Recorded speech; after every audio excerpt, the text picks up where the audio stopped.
आखिरी प्रयास। एक समय की बात है। एक राज्य में एक प्रतापी राजा राज करता था। एक दिन उसके दरबार में एक विदेशी आगंतुक आया और उसने राजा को एक सुंदर पत्र उपहार स्वरूप प्रदान किया। राजा वह पत्र देख बहुत प्रसन्न हुआ। उसने उस पत्थर से भगवान विष्णु की प्रतिमा का निर्माण कर उसे राज्य के मंदिर में स्थापित करने का निर्णय लिया और प्रतिमा निर्माण का कार्य राज्य के महामंत्री को सौंप दिया। महामंत्री गांव के सर्वश्रेष्ठ मूर्तिकार के पास गया और उसे वह पत्थर देते हुए बोला, महाराज, मंदिर में भगवान विष्णु की प्रतिमा स्थापित करना चाहते हैं। 7 दिवस के भीतर इस पत्थर से भगवान विष्णु की प्रतिमा तैयार कर राजमहल पहुंचा देना। इसके लिए तुम्हें 50 स्वर्ण मुद्राएं दी जाएंगी।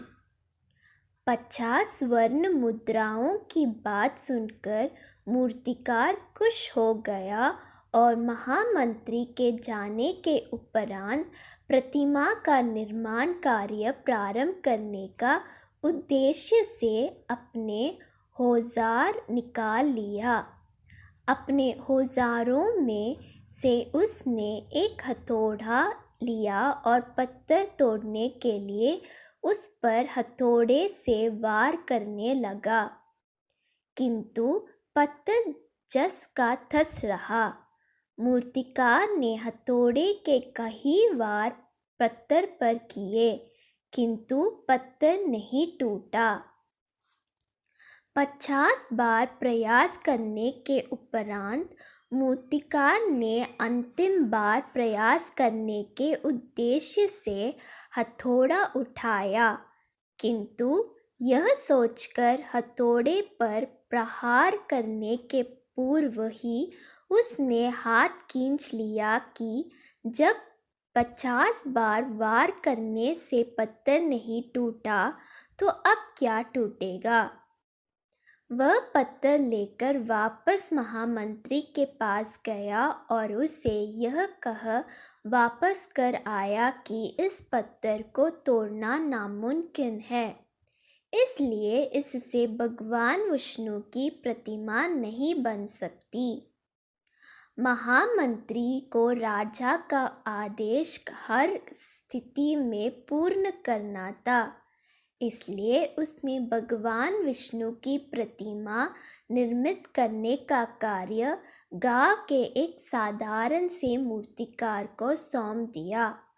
पत्थर लेकर मूर्तिकार ने महामंत्री ने के सामने ही उस पर हथौड़े से प्रहार किया और वह पत्थर एक बार में ही टूट गया। पत्थर टूटने के बाद मूर्तिकार प्रतिमा बनाने में जुट गया। इधर महामंत्री सोचने लगा कि काश पहले मूर्तिकार ने एक अंतिम प्रयास और किया होता तो सफल हो गया होता और 50 स्वर्ण मुद्राओं का हकदार बनता। सीख मित्रों, हम भी अपने जीवन में ऐसी परिस्थितियों से दो चार होते रहते हैं। कई बार किसी कार्य को करने के पूर्व यह किसी समस्या के सामने आने पर उसका निराकरण करने के पूर्व ही हमारा आत्मविश्वास डगमगा जाता है और हम प्रयास किए बिना ही हार मान लेते हैं।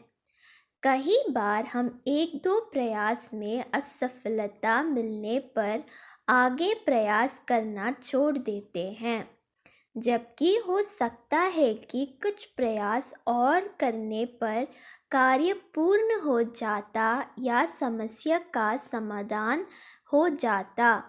यदि जीवन में सफलता प्राप्त करनी है तो बार बार असफल होने पर भी तब तक प्रयास करना नहीं छोड़ना चाहिए जब तक सफलता नहीं मिल जाती। क्या पता जिस प्रयास को करने के पूर्व हम हाथ खींच ले, वही हमारा अंतिम प्रयास हो और उसमें हमें कामयाबी प्राप्त हो जाए।